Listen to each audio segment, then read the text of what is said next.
So finally, guys, I've compiled all the latest chapters together. Trust me, you're going to love it. And for those who only want to see the romantic scenes, I've added timestamps in the description, so you can click and jump straight to the romantic parts. Now, without further ado, let's get started. The young master stands there momentarily puzzled by what he sees. His attention shifts when he notices Na Hae-soo in the distance, struggling with a pile of trash bags from her part-time job. She handles them with quiet determination, her movements quick and mechanical, like someone who's used to doing this without help. He adjusts his posture and slightly lifts the cane or stick is holding as if clearing his view. At that moment, his bodyguard remains close beside him, ready for instructions. Na Hae-soo looks worn out. Her appearance is noticeably shabby, not because she doesn't care, but because life is clearly weighed on her. Her clothing is plain and lacks refinement. Her hair is tied up so casually that it almost looks careless, and to him, the style seems tacky. He had imagined she would have lost everything by now, become completely unrecognizable, maybe someone who had fallen apart emotionally. Instead, she still manages to carry herself with a kind of quiet resilience. She doesn't look like a total wreck, and unexpectedly, there is still something about her that remains intact. The young master studies her surroundings. This place must be her workplace, a part-time job. He learns that she works here only occasionally and takes on additional jobs elsewhere as well, repeating this daily just to get by. The realization surprises him. He didn't think she would still be pushing forward like this. He gives the bodyguard a direct instruction. Find out everything about her, where she goes, when she works, and every detail of her schedule. He intends to track all of it. He states with calm confidence that Na Hae-soo could be useful to him. Meanwhile, another scene unfolds. The young master reunites with his mother, Bark. The moment they see each other, they embrace warmly. It has been 2 long years since they were last together. She pulls back slightly to look at his face properly, as if making sure he's really standing in front of her. She tells him how anxious she has been waiting for his return and asks if he has been living well abroad. She notices that he has become even more handsome during the time they were apart. He answers with confidence, almost playfully, as though the idea of him becoming anything less impressive were impossible. After all, he is Director Bark's son, a fact he says with pride and certainty. The moment they see each other, Bark studies her son closely, taking in every detail of his face and posture, as if trying to memorize him all over again. She compliments him on how striking he looks, insisting that time has only made him more impressive. She transitions quickly into business the way she always does when they meet. She comments on how she has heard he's been handling parts of the company's operations, and she wants to know how he's managing. He explains that the work he's doing overseas is routine, nothing exciting. The tasks assigned to him are simple, predictable, and far from challenging. He mentions that his boarding situation is dull and monotonous, nothing that stimulates him or pushes him. She then shifts her focus to his injured leg and asks if he's recovering well. He answers confidently, saying physically he's fine and that everything would be going smoothly if only one particular man, someone standing in his way, would stop interfering. That person is withholding something important from him, and all he wants is for it to be handed over without unnecessary obstacles. He can't understand why the chairman insists on testing him or delaying what should already be his. Bark leans in,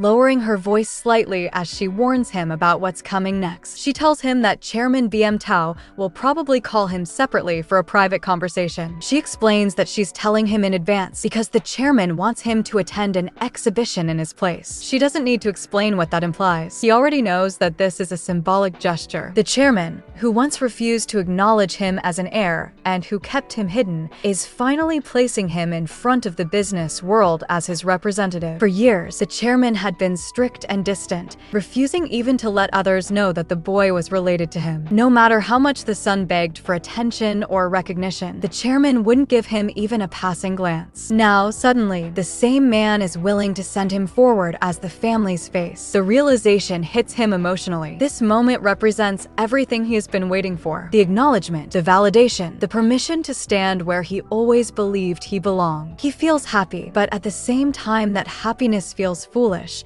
like something he shouldn't allow himself to feel. Every time emotions take over like this, he ends up resenting them. His mother gives him a final warning. She reminds him that now that he will be in the spotlight, the way he behaves matters more than before. There will be more eyes watching, more people analyzing every word, every gesture. She tells him to speak politely and refine his image because appearances will matter. He brushes off her warning with irritation. He knows how to present himself when needed, but he has no patience for pretending in private. He mutters to himself that acting carefully is pointless, especially when someone who pretends to be refined and gentlemanly, is secretly involved with a divorced woman behind everyone's back. The hypocrisy disgusts him. If he is going to face scrutiny, that person should too. Inside him, there is resentment twined with ambition. He finally has a taste of the position he deserves, and he is determined not to lose it. He thinks to himself, wondering how he should mess with that person. The idea isn't just to irritate him. He wants to push him to the edge to provoke a reaction. He imagines doing something twisted,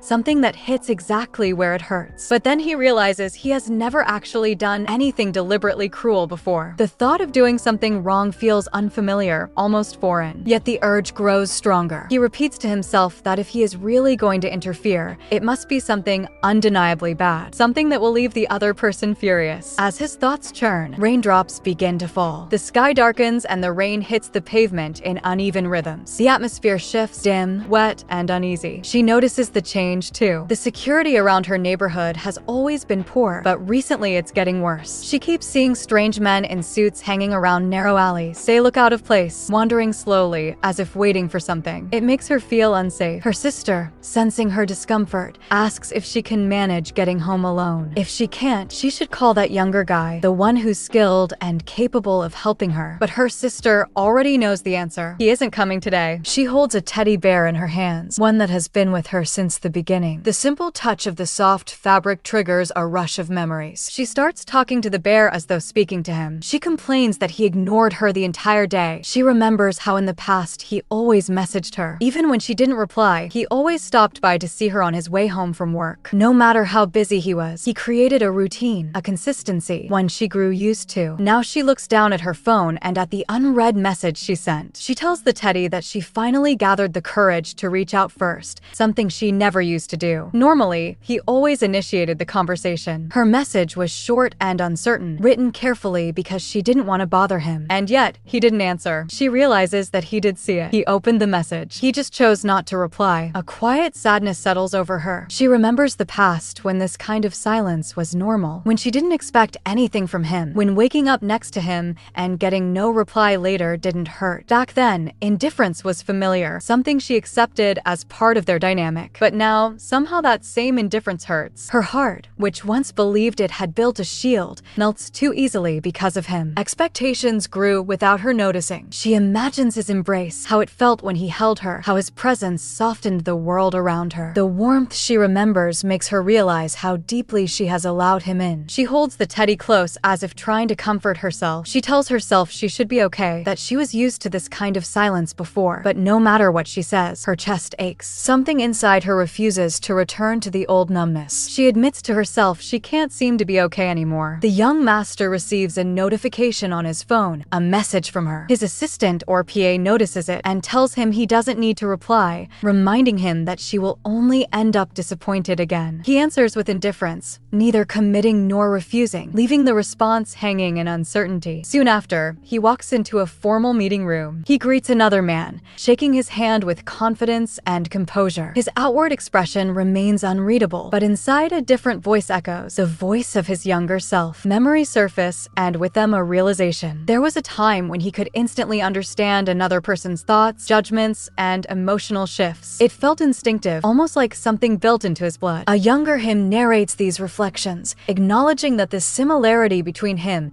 and that other person once terrified him. The ease with which they could understand each other simply by making eye contact made him uncomfortable. He hated recognizing himself in someone else, hated how their minds mirrored each other. He wonders if he spent all those years trying too hard to not become that person. Now he feels like he has drifted so far from that connection that even he can no longer understand his own emotions. His inner world has become unreadable even to himself. Later, someone informs him that his mother's exhibition is approaching. There will be important guests and she will need assistance. They imply that it would be best for her son to be present. His father decides for him. He is to accompany her. The young master accepts it without argument and walks away. Meanwhile, she is somewhere else holding a teddy bear. Someone comments that she must sleep hugging it. She reacts in embarrassment, insisting she's not a child, though the teddy stays close to her. He removes his tie and looks at her, sensing exhaustion in her expression. He acknowledges that things have been difficult. A quiet longing appears in his voice. He expresses a desire to escape from everything, a wish that she could just take him away from his world of pressure and expectations. He enters a room, the tension between them thick, emotions unspoken. The implication is clear. They are close, deeply connected, and vulnerable in that moment. But the narrative does not need to show anything explicit. Afterward, she questions whether it bothers him to be seen like this. She wonders aloud if others might mistake him for someone who moves from woman to woman as though he belongs to whoever he is with. She explains that she is not that type of person. She worries that she may have tossed aside an item of clothing carelessly, anxious even in this vulnerable moment. The room feels heavy with unspoken emotions and insecurity. As Beyond Taha slowly opened the door to the room, he was truly surprised when he saw Na Hae lying there completely wrapped in his clothes. Her small body seemed to be curled up,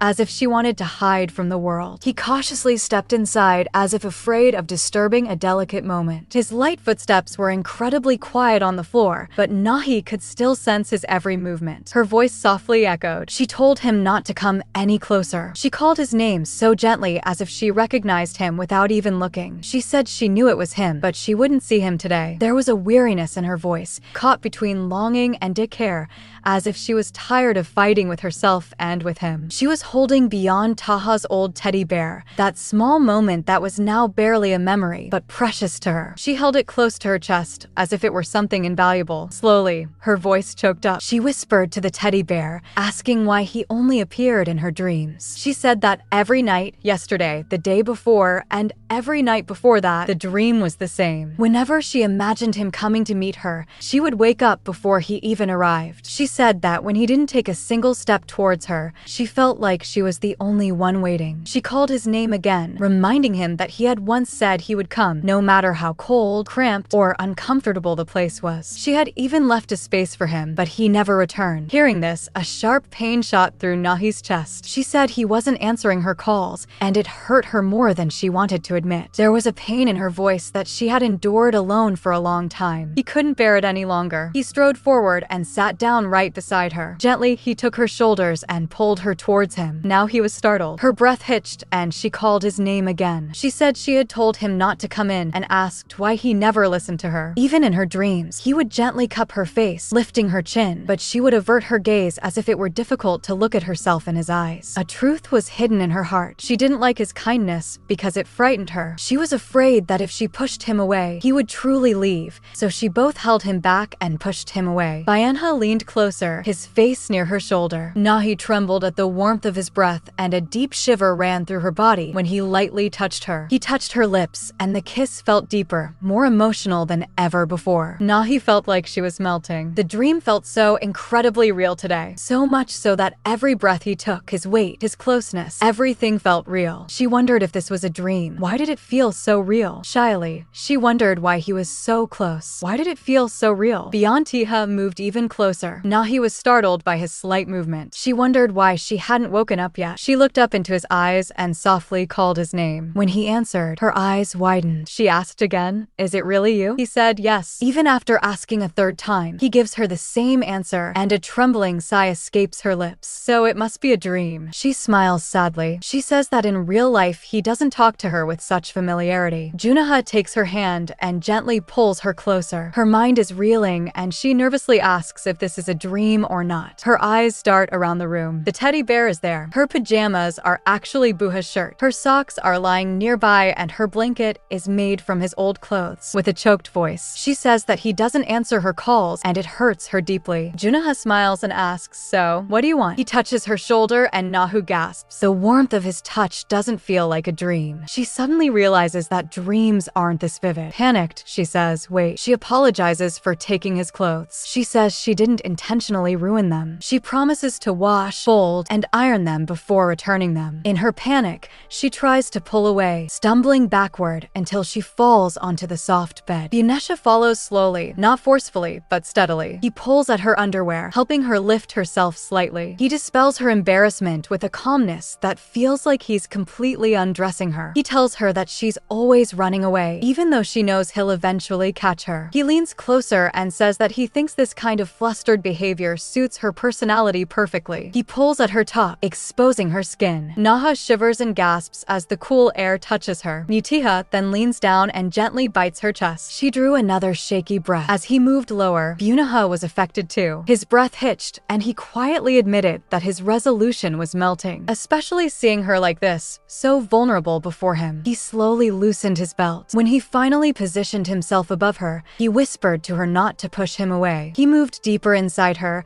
and the contact sent shivers through them both. Na Hae felt her entire body trembling uncontrollably. Bunha kissed her again, holding her tightly, trying to steady her as she gasped and instinctively clung to him. She confessed in a quiet, almost pained voice that when she had pushed him away, it had hurt her more than she knew. As he moved deeper inside her, Na Hae gasped, overwhelmed, and held on to him. Tae was going in deeper, and her thoughts were running wild as she felt too embarrassed to even look at him. She was calling out his name in a pleading tone, asking him not to tease her anymore. But he continued, deepening the kiss with a firm and unwavering desire. Afterwards, he remarked indirectly that it was tight, while Na Hae-soo settled to reply that he kept pushing her down and pressing her in a way that made her body tingle uncontrollably. Fiona was holding her gently yet firmly, and she was feeling that her mind was turning blank under the overwhelming sensation. The foreign consuming feeling was making even breathing difficult for her.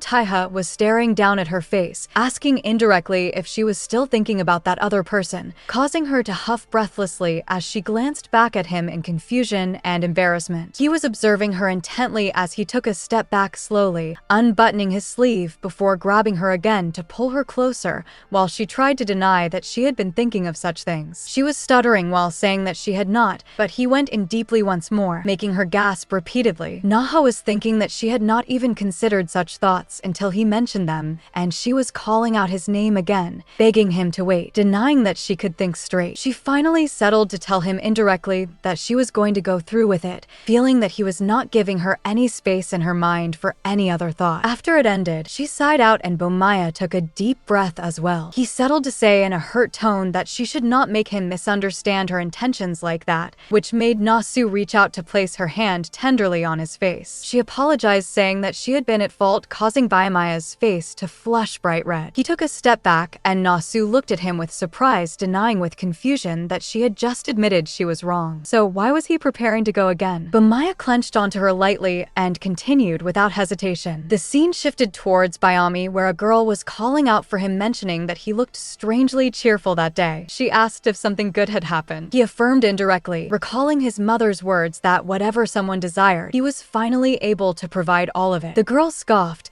claiming that it was not like he was a real man or anything impressive, which made Bayami chuckled for a moment. She continued teasing him, asking if he genuinely believed that if she treated him kindly, he would start dating her seriously, as she leaned in and whispered it into his ear, for which he denied him bluntly, stating that she was not even his type. The scene transitioned back to Tae, where Na Hae was lying on top of him peacefully. Tae whispered gently, asking if she was awake, and she affirmed, thinking that she had slept so deeply that she barely recalled the night. She also felt somewhat uncomfortable lying upon him, fully aware of the state the two of them were currently in. Tae asked softly if he should prepare breakfast, but Na Hae refused, saying indirectly that everything he cooked always turned out a little salty, a little sweet, and a little spicy. Tae chuckled lightly, saying that she was always surprisingly honest in moments like that. He commented dramatically that it hurt his feelings that his wife would not even let him make fried rice for her, to which Na Hae-soo reacted with exasperation, telling him not to say such things. Tae added that he was sad that she would not even shower with him, making Na Hae-soo scream at him in flustered anger afterwards. Eventually, the two got up and prepared to go out while Tae teased Na Hae-soo. Na Hae-soo looked refreshed as she ignored his teasing words. Tae glanced at her, saying that it truly hurt his feelings that she did not even want to hold his hand. Suddenly, Na Hae-soo grabbed his hand, catching him off guard, and said indirectly that they should leave, avoiding his eyes. Na Hae-soo was feeling the sensation of his large, warm hand against hers, and it tickled her in an emotional way. A thought crossed her mind. She wondered if someday he would walk holding the hand of a child who resembled him in this muddy and complicated world. She questioned silently whether he dreamed of such a future as well. She thought to herself that if she asked him to stay with her forever in this messy unhappiness, it might be a future he would abandon. Na Hae-soo felt a sudden wave of greed in her heart, thinking thinking that maybe she should tell him to give everything up and simply stay with her, living quietly just like this. She smiled softly while thinking of this imagined future, calling out for Beom Taeha in her thoughts. She reminded herself that this was the one thing she had promised never to say out loud. She imagined a little daughter who looked like Beom Taeha playing happily with him, and she thought that ruining a person with love once had already been enough, but ruining him would break her heart in a way she could not bear. Even so, there were moments where her heart ached from the affectionate fantasy of a future where someone like her did not belong. The scene shifted to a girl grumbling to his dad at home. She brushed off at his comment, telling him not to speak nonsense and demanding to know why she would go there at all. Her dad replied that it would be good for her to get close to that household, mentioning that the chairman's son was around her age as well. The girl protested, reminded him sternly that her grandfather had once warned her never to associate with families whose names began with BOM. At that moment, the dad questioned how long ago such a warning had been, saying in a calm tone that he had visited him in a dream the previous night, and he supposedly said that the warning should be taken back and advised that she should get along with the family instead, mentioning that forming a connection might even be beneficial. The lady shouted at the father not to speak such absurd things, while the father shrugged and said he would take her outburst as a yes. The lady screamed again in frustration, unwilling to agree. The scene shifted toward Beom Taeha, who was in a fit of rage as he threw a glass at one of his guards. The glass crashed onto the floor, shattering and beyond. Taeha glared furiously. He demanded the guard repeat what he had just said. He grabbed the guard by the face aggressively, asking why the hell that man was going to his mother's exhibition. His voice echoed with anger and disbelief, and his grip revealed how outrageous he found the situation. At Beom Taeha's home, Beom Taeha put on his shirt slowly, fastening each button one by one with a calm and steady hand. When he finished dressing, he headed down the stairs where rose petals had been scattered generously across each step. As he made his way down, he walked past the little teddy bear placed on the sofa. His steps paused for a moment, his gaze drifting toward the toy as Na Hae-soo's voice echoed in his mind, her soft complaint that he would not even answer her calls and how ignoring her hurt her more than she could ever admit. Beom Taeha smiled faintly at the memory, unable to stop the warmth that spread through him. As he reached out and touched the teddy bear gently, he realized more deeply that Na Hae-soo truly liked him. The scene shifted toward Na Hae-soo, who was in the middle of her work when her phone rang on the table beside her. She glanced at it with raised brows, wondering if it was Beom Taeha calling her. She muttered to herself that he should be in the middle of his work at this hour, so she questioned why he would call so suddenly. She hesitated for a second before reaching toward the phone, an unusual flutter stirring inside her. While Beom Taeha, who was signing the documents and contracts, he was doing his paperwork as his phone buzzed, and he immediately reached for it, instantly brightening when he saw Na Hae-soo's name. Beom Taeha had sent her a photo earlier, an image of his paperwork, exaggerated with dramatic scribbles, crying out through text that he did not want to work anymore. Na Hae-soo stared at the picture with an amused expression and contemplated that it was nothing more than a silly doodle. She thought he was good at everything, but this drawing made her reconsider with mild disbelief. She smiled despite herself, admitting quietly in her mind that his handwriting looked neat and clean, but he was absolutely terrible at drawing. She typed back a message telling him to stop messing around and return to work properly. Beom Taeha responded immediately as if waiting for her message on standby. He sent her a picture of himself drinking something warm, messaging her that he was recharging himself with caffeine. Na Hae shook her head, trying to hold back a laugh at how childish he seemed today. Later on, Beom Taeha sent another message along with a picture saying that his meeting was finally over. Hae-soo, meanwhile, was trying to focus on her tasks, but her phone kept vibrating without pause. She felt confused and wondered what on earth was happening and why Beom Taeha was contacting her so much. She admitted in her mind that he had messaged a lot before too, but recently, the number of photos he sent had increased dramatically. It was a strange sight, especially from someone who did not usually share much. Somehow, his behavior felt oddly similar to a husband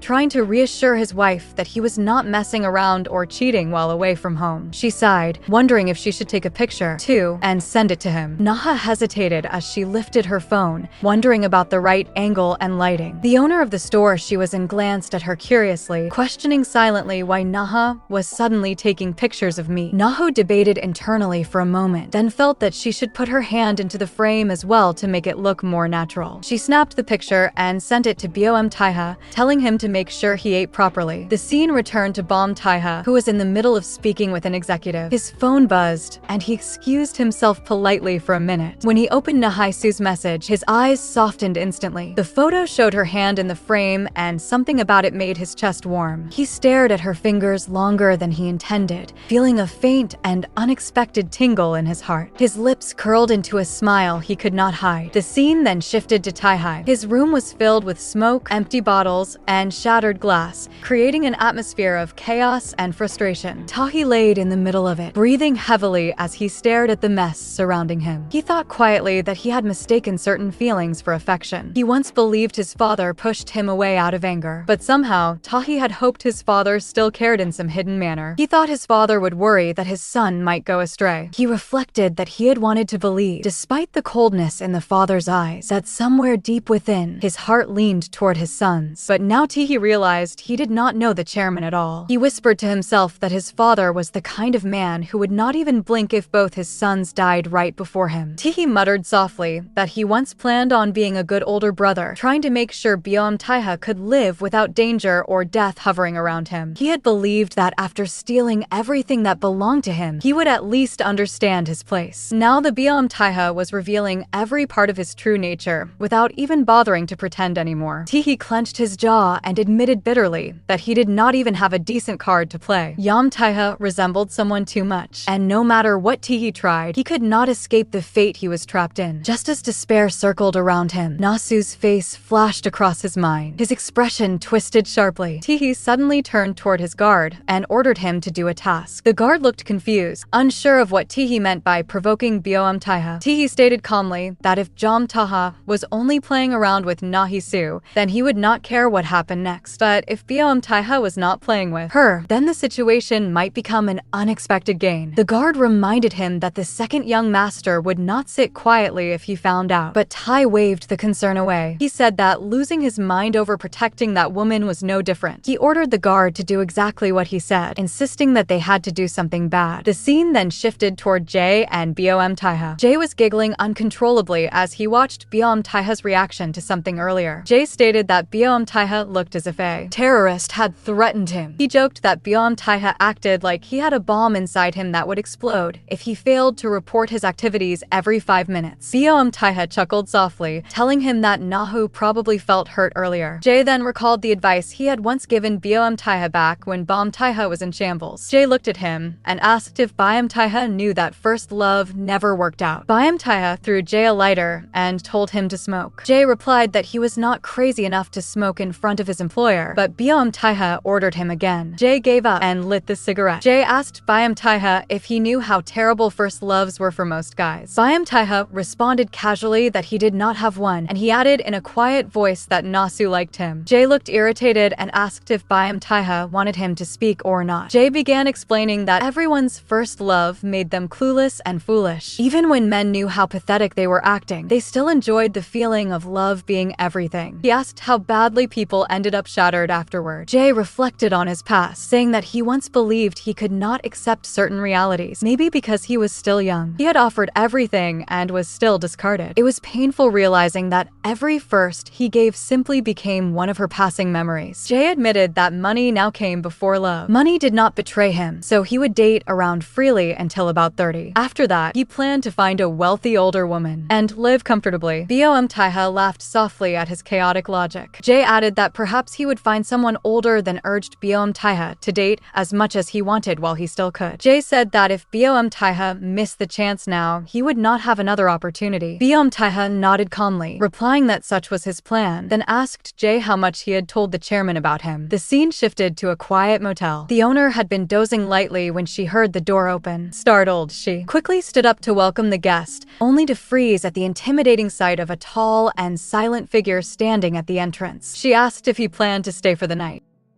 Tae questioned Jae about how much he had to tell the chairman regarding him. He took a moment to pause, weighing his words carefully, and Jae responded by asking Boma since when he had known about that, to which Boma replied that it had been a while. Jae cursed quietly in his ear, muttering that he had completely played him, thinking aloud that no wonder he had given him so much room to stretch his legs even when he had barely tried to climb up, and yet he had simply allowed it to slide without comment or intervention. Tae, curious about Jae's thoughts, asked him what he was thinking. thinking? And Jae answered that he had merely been considering how the young master must be having a miserable time, caught between two men who exerted absolute control over him, a reflection that caused Bom Tae-ha to chuckle quietly to himself, noting the irony of it all. Jae then questioned what on earth the chairman could be thinking, but Bom Tae-ha offered no answer, noticing that Jae's gaze deliberately avoided his eyes, a subtle shift that seemed to speak volumes. Jae went on questioning how Bom Tae-ha could remain so relaxed in a situation like this, asking if he felt no fear at all, and he waited silently. Still, Jae admitted that, to be honest, he was scared, having heard much over the years about the chairman and his reputation. Bom Tae-ha asked what exactly he had heard, and Jae replied that the rumors were only slightly better than rubbish. Nothing concrete, nothing to be fully trusted. He explained that life was not like a movie or a story. The past tended to distort every time it passed from one person to another, and while he did not believe it completely, it was enough to make him uneasy. Even though the events had happened a long time ago, the thought of walking a fine line with a man who shared the same formidable face, a man who could accomplish anything he desired at will, was enough to make his blood run cold. Bom Tae thanked Jae for knowing everything and still trying so hard to cover for him, for which Jae chuckled softly, noting that it was thankful that he knows that he had always been on his side. He asked what Bom Tae had planned to do now, observing that it seemed as if everything was being exposed and that tensions were high even on the eldest young master's side. Bom Tae brushed the concern aside, thinking to himself that who knew what would happen, believing that he would not cross the line easily. He reflected, however, that the real problem was Na Hae-soo, who had moved beyond that line herself, leaving him with no chance to protect her or intervene. Recalling her words, Bom Tae remembered how she had said he would still come even if it was cold, that he would not mind if the place were cramped,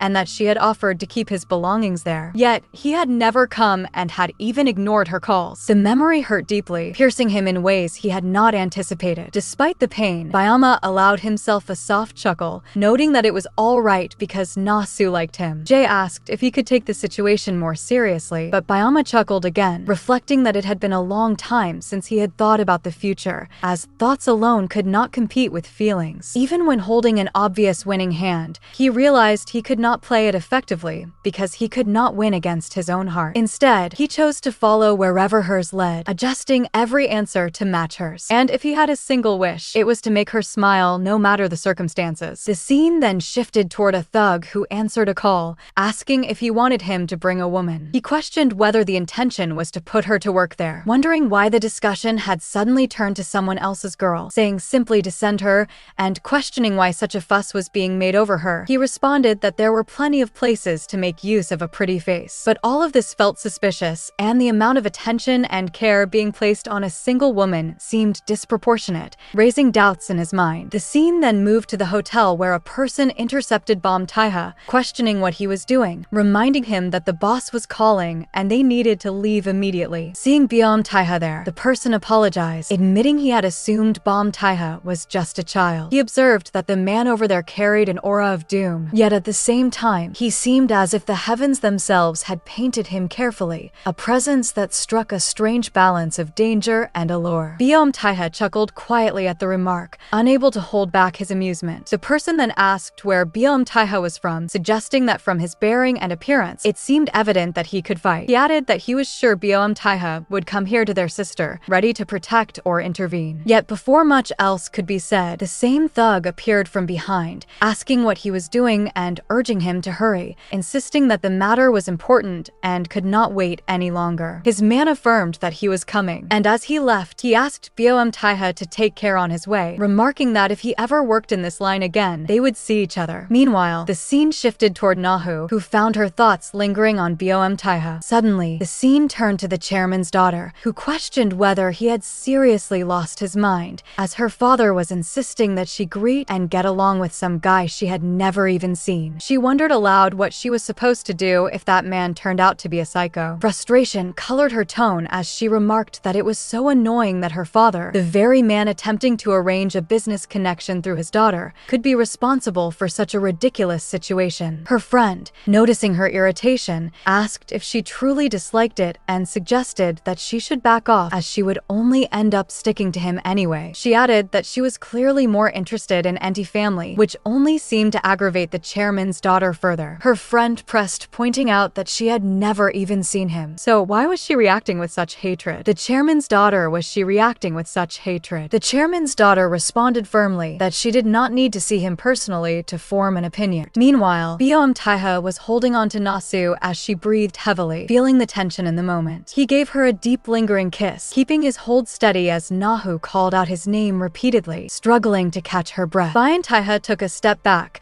explaining that it would be difficult to reply fully today, but promising to check whenever he found a spare moment. He pleaded with her to continue texting him regardless. Na Hae-soo, concerned, questioned whether he was that busy.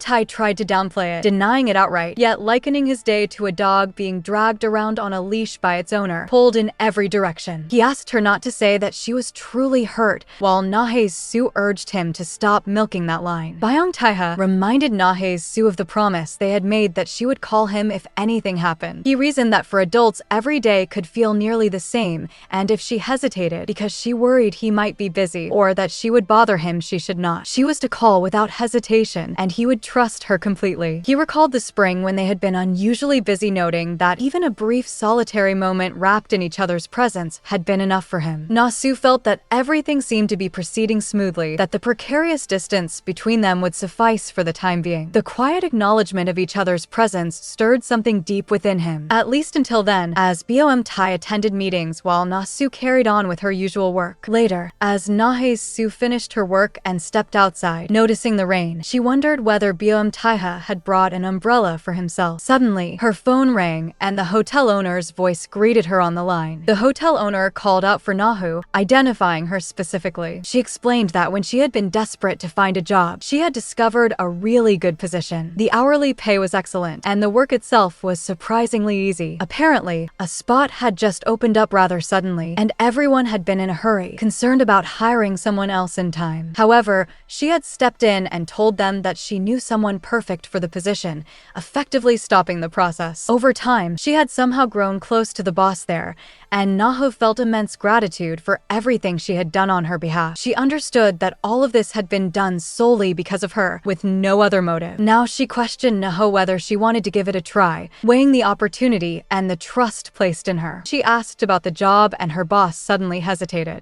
Well, you know, karaoke. Hae-soo blinked. Karaoke? Her boss continued enthusiastically. Yes, a reception job at a basement karaoke place. And guess what? A weekend night shift just opened up too. You said you were desperate to find a job, right? What a coincidence. Amazing. She even laughed a little too cheerfully. Then, more insistently, the owner urgently needs people, and he wants to do interviews today. Are you free right now? Hae-soo asked, startled. It was already late, but the boss pushed again. Yes, he needs someone fast, or he'll move on to someone else. So, do you want to give it a try? And in that moment, a thought rose in Hyu's mind. What would the old me have done? Would she have doubted this sudden luck? Knowing her life never gave her anything so easily, would she still have walked straight into a trap just to fill the holes in her life? After a long breath, she said, I'll do it. Tell me where I need to go. Later, walking through the rain toward the karaoke, she moved with a steadiness that surprised even herself, as if all her life's hardships had vanished for a moment. Because the Hae-soo of today had changed. After meeting Bam, she had grown used to being saved. The world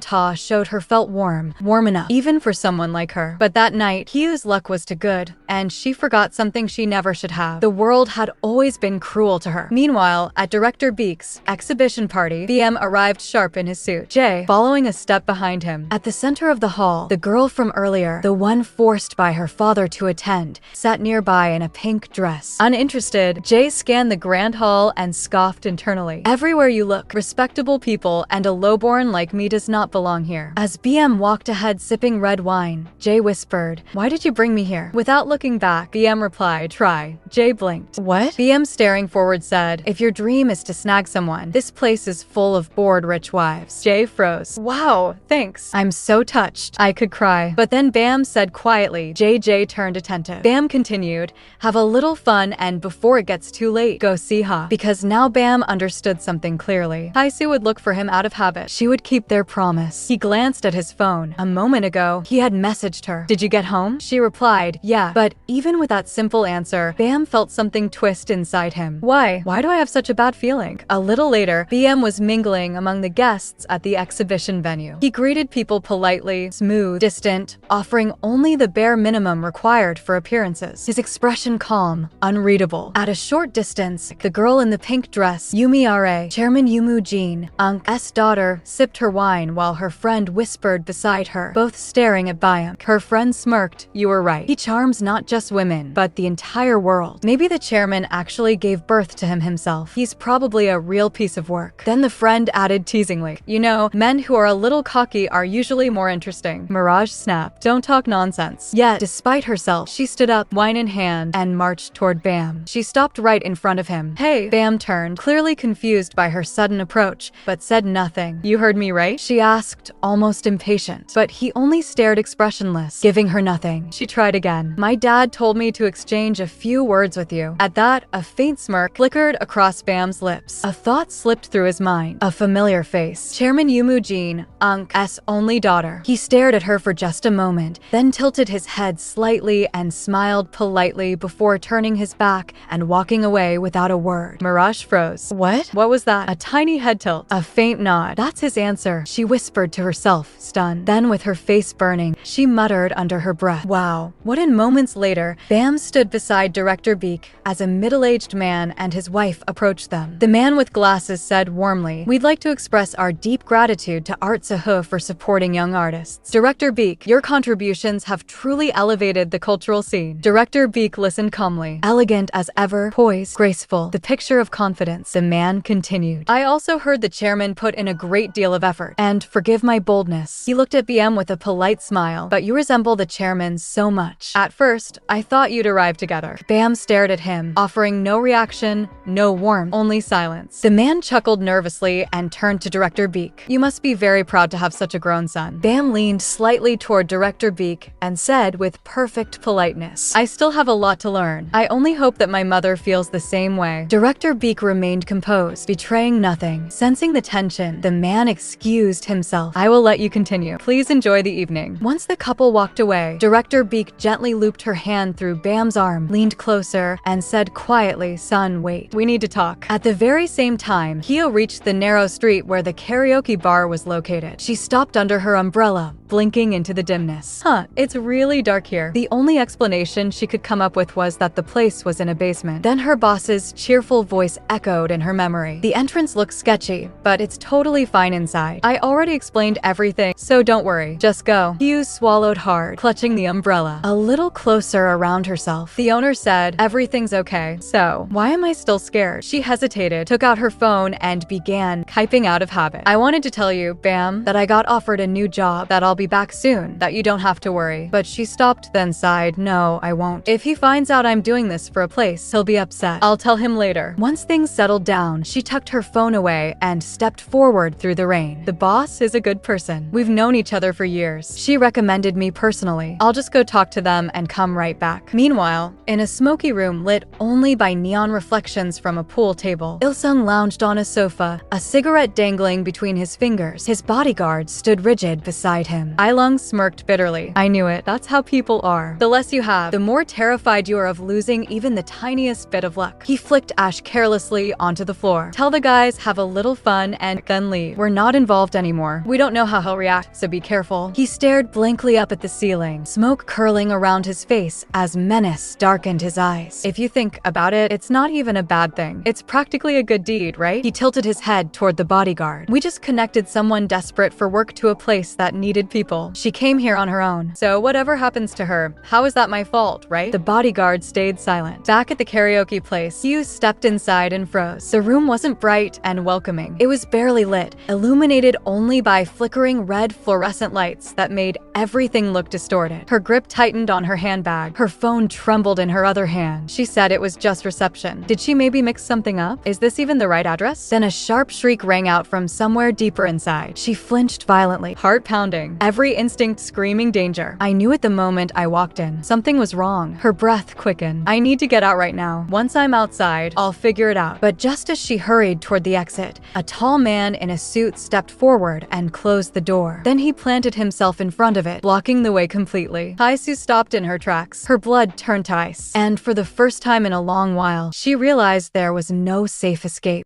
Beginning of the chapter, we see Yumu Jin's daughter tries to move out of the banquet. The guard directs her that if she goes any deeper, there is an elevator that only authorized personnel are allowed to use. After hearing this, she continued moving toward the elevator, all while thinking that she must be completely out of her mind for coming here in the first place. She questioned why she even bothered, especially when the memory of Beom Taeha ignoring her surfaced again. The more she recalled it, the more irritation crept in, and the feeling of being brushed aside returned sharply. Her mood darkened as she thought about the face she had seen earlier. A face so unpleasant and irritating that it remained etched into her mind no matter how much she tried to forget it. As she stood there waiting, she began wondering why the elevator was taking so long to arrive. She recalled hearing that no one really used it, yet it felt unbearably slow. Just as impatience settled in, the elevator doors finally slid open. What appeared before her was Jay, locked in an intimate kiss with a woman inside the elevator. Their closeness was unmistakable, and both Jay and the woman glanced toward Yu Jin's daughter, only to be met with a look of clear disgust on her face. After glancing at the woman's face, Yumu Jin's daughter spoke in an apologetic tone, stating that if Jay had been trying to latch onto some wealthy lady, then his attempt had failed miserably. She remarked that the woman was merely the mistress of the chairman of ZQ Corporation,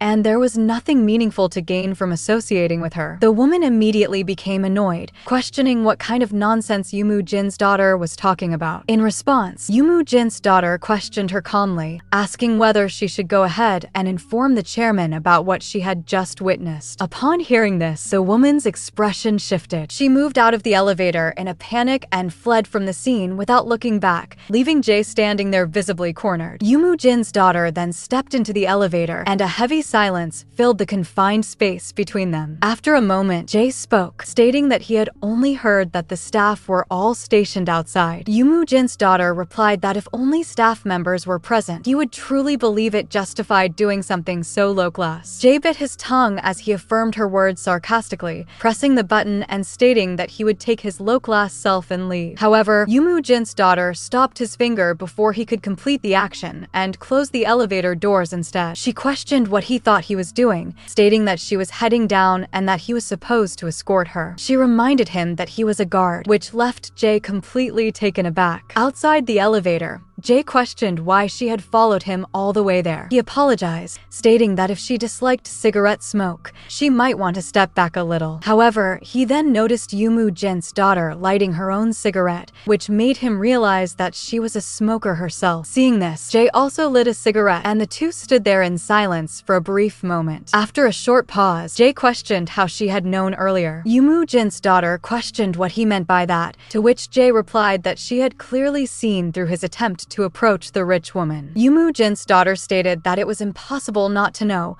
remarking that he looked like someone who would even try to seduce her mother. Jay thought to himself that first there had been a crazy young master, and now there was a crazy young lady as well, making him feel as though he was slowly losing his sanity. The scene then shifted toward Beom Taeha, who had just received a hard slap across his face. He slowly glanced back at his mother. Mrs. Beck questioned who had ever said she was his mother as she glared at him coldly. She raised her hand again, attempting to slap him once more, but Bamaya stopped her wrist, remarking that she had grown much weaker. He mentioned that when he had been young, she had beaten him far more ruthlessly than this. As he spoke, he wondered whether time had worn her down or whether it was because he resembled someone too much, making it uncomfortable for her to strike him with the same force as before. Gradually, Mrs. Bach erupted in laughter. She referred to Byam-tae as a crazy bastard and questioned whether he actually liked resembling Byamoju. She questioned what exactly it was that he liked about such a resemblance, mentioning someone who had been cruel even to those closest to him. She stated that he already knew his father carried a fate that repelled women. Leaning closer, she whispered into Bam Taeha's ear, telling him that he was exactly the same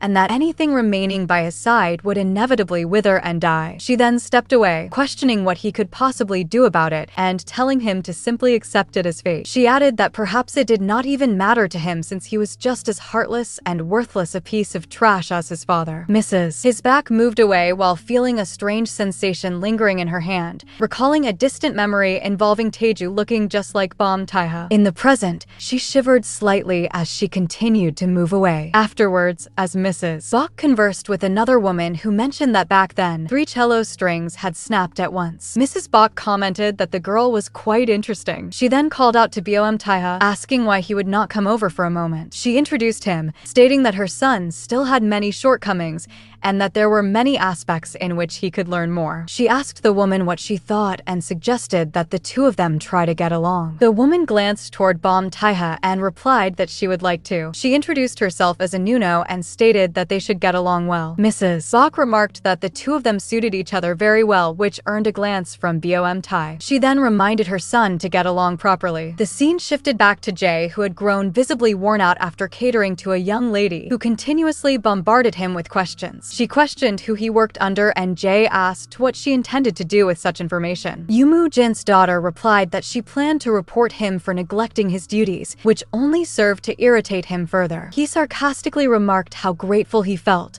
stating that he could almost cry from appreciation. Jae then thought to himself that he had already wasted too much time and should probably leave. Just then, another guard called out to him. The guard questioned what he was doing there. Jae replied that he was simply standing by. The senior guard then ordered him to head upstairs, stating that the young master was looking for him. Jae questioned what had happened this time and whether something had already gone wrong. He cursed quietly as he moved off to search, only to fail to locate him. As he continued walking, Jae questioned why the place was so vast and confusing, wondering how many times he had already wandered through the same areas. He complained inwardly that he was not a psychic and had no way of finding someone who summoned him without specifying a location. He considered checking the next hall, but just then he spotted a familiar figure. He thought that it was impossible not to recognize him, especially since he always appeared the moment Jae thought about him. However, realization struck when he noticed Bom Tae-ha glaring directly at him. A cold sensation surged into Jae's chest, making his heart sink and making him curse at himself, while Bom Tae-ha tried to convince himself that what he thought was a premonition, and quote, "It's just a premonition, and it was merely his imagination about Na Hae-soo." Boma continued glaring at Jae, while Na Hae-soo was surrounded by several people who restrained her as she fell down. The glass of wine slipped from Bayamaya's hand and shattered as he clenched his teeth, grinding them together. He prayed with a furious face,